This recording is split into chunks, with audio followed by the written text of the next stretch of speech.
Welcome to Locally Sourced. Food is the best medicine, and my guest tonight knows all about how important healthy eating is. Her name is Linda Lonergan, and she'll soon be sharing her knowledge with Comcast viewers on her new show, Welcome to Wellness. Welcome, Linda Lonergan. Thank you very much. It's a pleasure to be here. It's a pleasure to have you, and Thank welcome you. To the Comcast Public Access community. Thank you. It's great to have you. It's been a pleasure. So tell me, you're a senior clinical nutritionist. That's correct. What does that mean? I put that as a extension. I've been in practice for 21 years, working with all kinds, all ages, with all nutritional disorders. It's an extension of, I have a master's as well as dissertation research. Master's in food and nutrition and biology, as well as graduate dissertation research that accompanied that. Prior to that, as well, I was an RDN, which is a registered dietitian / nutritionist. Okay, great. So that's a lot of credentials. Yeah. Yeah. So would you say that if you're going to go to a nutritionist, you want to see someone who has those kind of credentials as opposed to someone who might call themselves right, a healer or someone that is just a fitness trainer when it has to do with the label or an indication of nutritionist. Okay, so you said you've been doing this for 20 years. Yes, I have.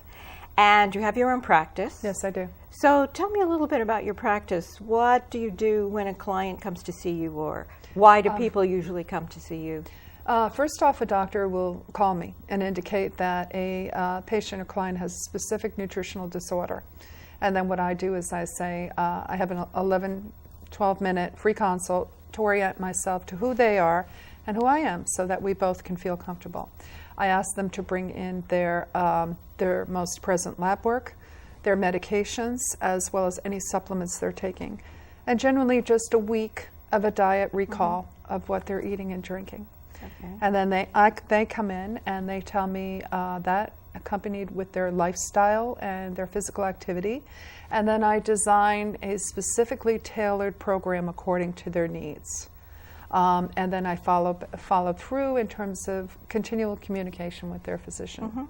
So you said nutritional disorders. What's an example of a nutritional disorder? A nutritional disorder could be anywhere from hormonal imbalance with women to and that's diabetes. Related to nutrition? Very much so.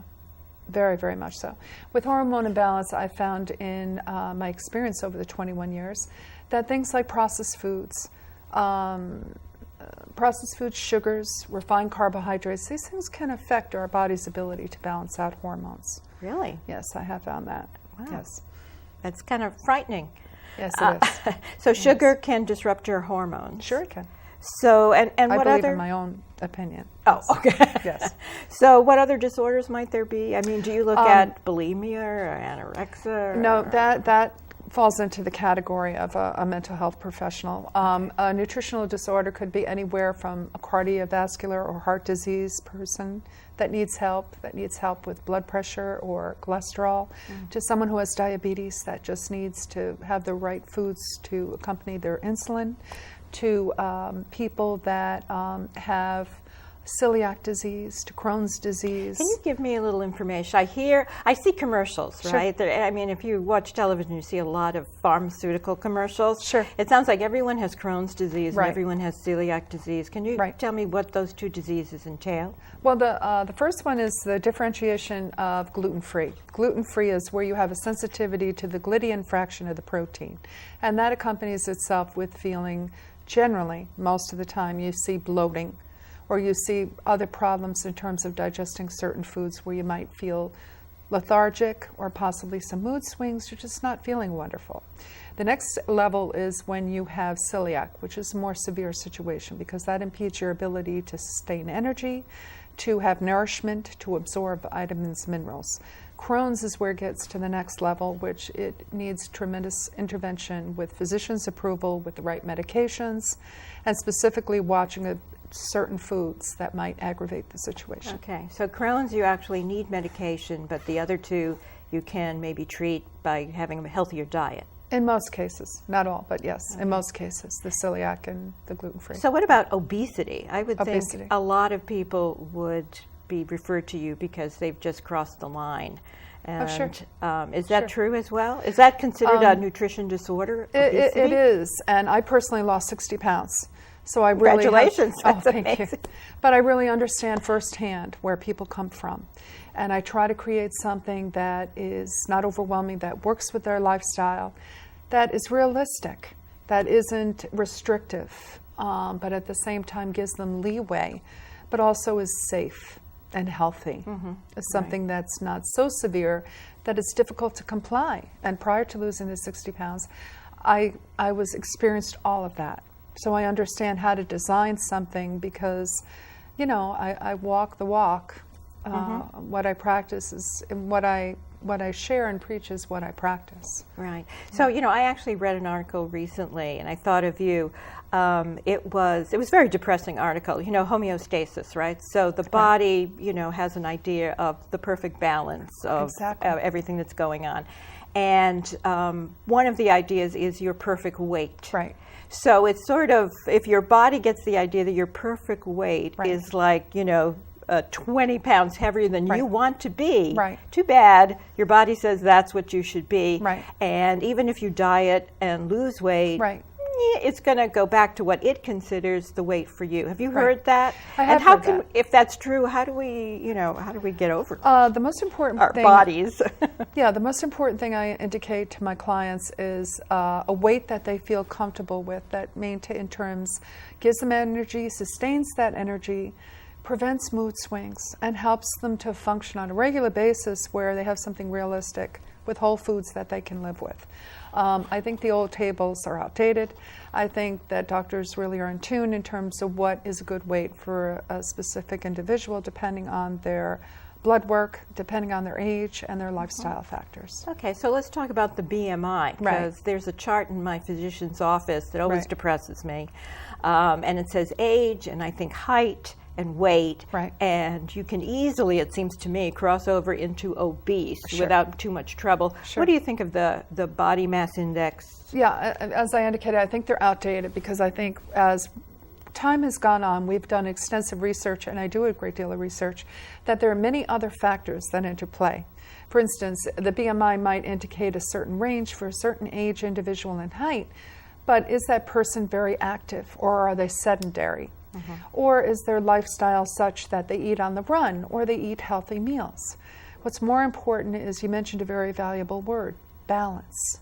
Balance is the key, and at the end of my show I say, remember, moderation is so important, that as long as you feel good and you're eating whole foods and you're sustaining that energy, that's what's most important. And it shouldn't be so severe to charts. It should accompany. I have patients in the past that have been so overly concerned in terms of being 10 pounds over that BMI. And I say, where do you feel the very best? What level gives you the most energy, minimizes your cravings, minimizes your mood swings, and at the same time, you can live with realistically. That's the key. So you mentioned out-of-date charts, and the out-of-date chart that comes to my mind is the food pyramid. Are you familiar with the food pyramid? Very much so. So I think I learned that in third grade. Tell me about, is the food pyramid still the baseline for good nutrition, or has it changed? In most situations, and in my opinion, I feel that the food pyramid is outdated. We've learned more and more how the importance of the quality of the food is more important necessarily than what the servings are on a particular level. For instance, the original food pyramid indicated that we're supposed to have a lot of 4 grains, to 6, exactly. But that's a great deal depending on what's going on, and then it doesn't discern between what type of grain.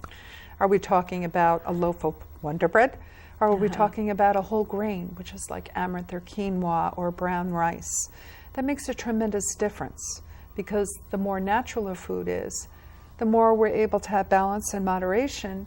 It keeps us from cravings and mood swings, and at the same time, we can sustain our energy. Right. Actually, I think I've seen a new model to replace the pyramid, and it was a plate. And on that plate was a lot of unprocessed fresh vegetables and a very small portion of meat. That's correct. And what was the third piece? Some small grain? Or? It's a small grain, yeah. When I teach classes in nutrition to children, And I go beyond the food pyramid. I do by visualization, because in my experience I found that visualization is a key with coloring books and other things to attract them.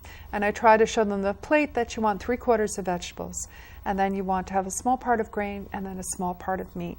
And highly something that's unprocessed, that is as natural as possible, that they're going to get the most possible vitamins and minerals in that serving. So you said, you used the word natural. Right. So, and I see a lot of products that say natural, you Right. know, on the box. There is no such thing as natural. Like, what you're really looking for is unprocessed or least processed food. So you buy a banana, you peel it, and you eat it. Right. There's been no human processing of that, right? Right. Yes, Is except that Monsanto. Oh, okay, we can get into that in a minute. So, well, let's get into it now. Actually, Right. GMOs, Right. And that's genetically modified Genetically modified organisms. Yes. That doesn't sound good. No wonder they Yeah. say GMO. Yeah. Organic, Right. And conventional. Can you explain those terms? Well, the genetically modified organisms have been in our system or been in our food supply for at least 15 years. But what's happened over time is they've become more prevalent, and now they're in a great deal of other processed foods. So I generally tell my clients that with processed foods, you really want to try to very slowly cut down. We can't cut out. I mean, somebody might want to have a bag of something that you just rip open. But if you can try to modify it to have whole fruits, like a banana, whole grains, like 100% whole wheat products, if you don't have any sensitivity to gluten or Crohn's disease or celiac. In addition, whole oils, similar to the Mediterranean diet, which is... So like olive oil is, they say it's processed or pressed or Right. something. Is that still okay? Is it still... as long as it's expeller press olive that's oil. what you should look for on the bottle. Very much Expeller so. pressed. Cold or expeller pressed. Okay. Otherwise, it's been tampered with in some way. It has been tampered with, and a lot of I work directly with the teachings of Usda Organic in terms of oils. We need to have... Can you say that again? Usda Organic. Is that originally, 2 words or it's one? a gentleman who wrote a book in terms of the importance, before this even became a trend 20 years ago, in terms of the importance of whole oils, using nuts, avocados. This is a trend now, but I had learned about it many, many years ago. Right. There are good oils and bad oils. There right? are. Most people, I like to say this when I give workshops or lectures, most people have a bottle of oil underneath their sink, canola or some other for type, at least Wesson. 15, 20 years, right? Okay. But what happens over time is it It's becomes the popcorn rancid. oil. You got it. It becomes rancid. And they add deodorizers to mask the rancidity. So extra virgin or expeller pressed products are unadulterated. They haven't had deodorizers or chemicals added to it. Okay, so if they go bad, you're going to know it, Yes. and you're not going to use it because they're going to smell bad? Well, usually, for instance, flax oil, which I did my graduate dissertation on omega-3 fatty acids. On the bottle is actually a pressing date of when you can use it within that specific date. After that, it becomes rancid. Yeah. You know, So I felt oil was like one of those things that lasted forever, and that's Right. why you could keep it in your pantry Right. for 20, 30 years, Right. you know? Right. Just brush the dust off every Sure. once in a while. But you're Sure. telling me that's not true, and if I use that oil, Right. it could make me sick? Well, in some cases, it can make you sick repeatedly. It's all that, what you indicated, your original idea of moderation or balance. Okay. So it's just this, I believe as a nutritionist, I try to teach as well as share the importance of whole foods. So expeller cold pressed oils are the very best to try to incorporate, not like one of those store-bought brands Right. that you just keep under your Under the cabinet. sink. Yeah. So get rid of that probably Right. would be Right. your suggestion. Sure. Or my suggestion.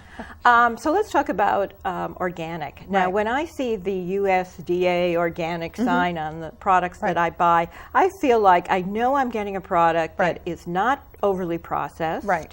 does not contain GMOs, Right. And had the least amount of people messing with it before it Right. gets to me. So would you Right. say that organic at least means that you're safe, there are no pesticides pesticides in that product, or not? I mean, am I fooling? Am I living in a paradise of unreality? No. According to organic, there are certain regulatory standards that it has to go by in terms of being established as such. But I still recommend and tell my clients to wash them thoroughly, regardless of them being organic. And also in terms of looking at the product very carefully, depending on what it is in terms of organic, because you still have the possibility of pesticides. Really? For instance, yes, absolutely. There might be some residual. For instance, strawberries. Strawberries can be organic, but there might be some, in my opinion, there might be some kind of residual that still exists. So a lot of my clients say to me, if it's organic, Linda, do I have to wash it? I say, of course you have to wash it, because there might be something else that's lingering that could cause a problem. All right. But that's kind of disturbing. But I mean, I wash everything anyways. But I guess what I'm thinking of is like the essence of the product is as pure as it can be. Yes, it is. If you're going to buy it on the market, not grow it in your backyard. Sure. Well, that is the most ideal. That's the ideal. Have your own garden. So let me talk to you a little bit about supplements. Now, when you get the report for your client from the doctor and they say this person is low in certain nutrients like vitamin D or vitamin B12 or something like that, how do you boost them? Because I'm very suspicious of supplements. Sure. Because they're not tested by the FDA. Right. Anything that they say on those labels doesn't necessarily mean it's true, because the government is not watching out for us. Right. And so how do we know that when we do go to buy supplements that we're getting what is actually what we need?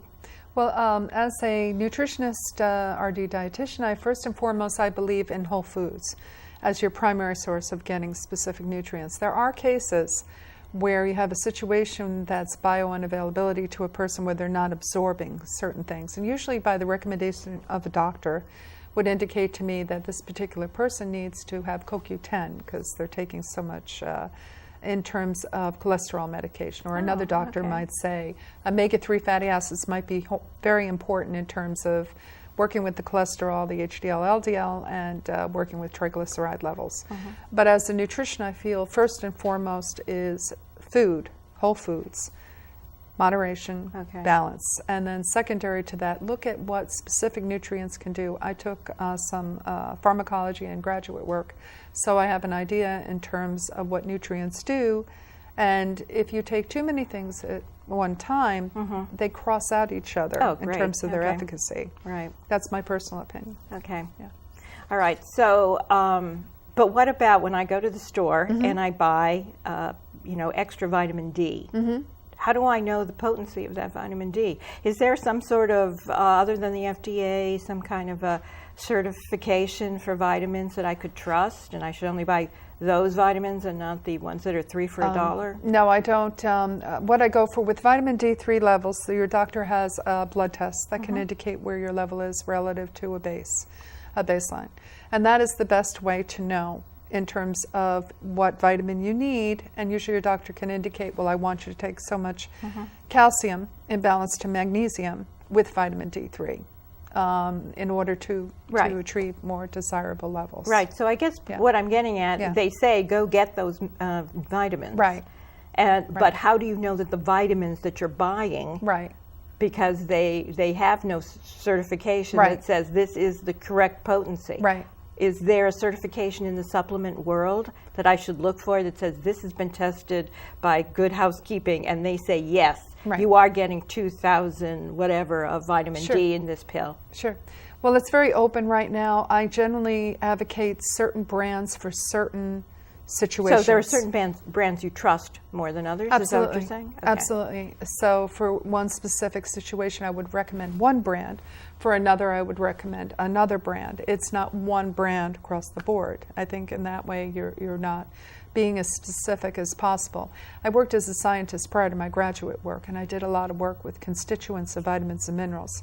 And it's very important that you don't go across the board for one company for every element that is. And that's where I saw the property that if you take too many vitamins at one time, you're crossing out their efficacy. It becomes, in my opinion, it becomes expensive urine. So you need to have the quality of a certain vitamin and mineral in accordance to the certain disorder. Is a chewable better than a pill, or that it's a wash? Because I tend to think chewables, just guessing, that it might be better because it's sort of being absorbed in your mouth. Well, it depends on what the filler is. I have concerns because I believe as a... is there sugar in some of that? Oh, absolutely, especially the gummy bear derivative. You just think about a gummy bear in general. First of all, in my opinion, you have the resins, which could affect the teeth. It could. And at the same time, how much of the actual vitamin is becoming part of it in these gummy bears used as a filler. Also, as we get older, in my opinion, we lose the ability to break down foods and digest them appropriately. So it's very important to take into account of what kind of filler is it. And is it a capsule? Is it a tablet? These things make differences. So is there one that's better than the other? It depends on the certain vitamin. Oh, okay. Yeah. So all of this is like way too much for the common person to understand, and that's why, if you're going to be serious about your nutrition, you should probably go find a nutritionist and do it right. Absolutely. So we talked about what's new in the nutrition field, and what are the exciting new scientific kind of new things that are coming down. That'll make us all thin and healthy. Well, long story short, I've been working with genetic testing. I had researched it for a very long time with 7 different companies, and I had gone to schooling for 2 weeks, and then I had to take a series of exams in order to evaluate profiles. But specifically, it's taking a sample. I call it Eat for Your Genes. Because I'm sorry. Eat for your genes. Oh, eat for your genes. Yeah, okay. I don't believe one diet fits all mentality. I believe that everyone has a diet that works for their unique system. And that's why I work with all diets, because one might be far better for one individual, but not for another. So it's what I'm working with is genetic testing. Long story short, I had a young lady who worked out 7 days a week. She didn't eat any carbs, no sugar. She maintained her weight. Travels down south. She changes her diet. She gains 30 pounds in 3 months. So she came to me. She said, I don't understand. So in my experience, I was able to do the genetic test, and it came out that she has a totally diminished ability of all carbohydrates, not just one type. She has a diminished ability of carbohydrates? Yeah, of absorbing or breaking down carbohydrates. As well. Did that just happen to her overnight, or because she moved to the South? Yeah, she just had it happen overnight, because when she was up here, she was working out 7 days a week. She was minimizing carbs and sugars so she could maintain her weight. She went down south, changed her diet, became very, very, very sick. And the genetic test showed that she has a low ability to break down and utilize any carb. Wow. In addition to that, she told me that she never ate meat because she always felt tired. The genetic test showed that eggs were great, wonderful source of nutrients. However, she couldn't absorb iron. Wow. So that's why.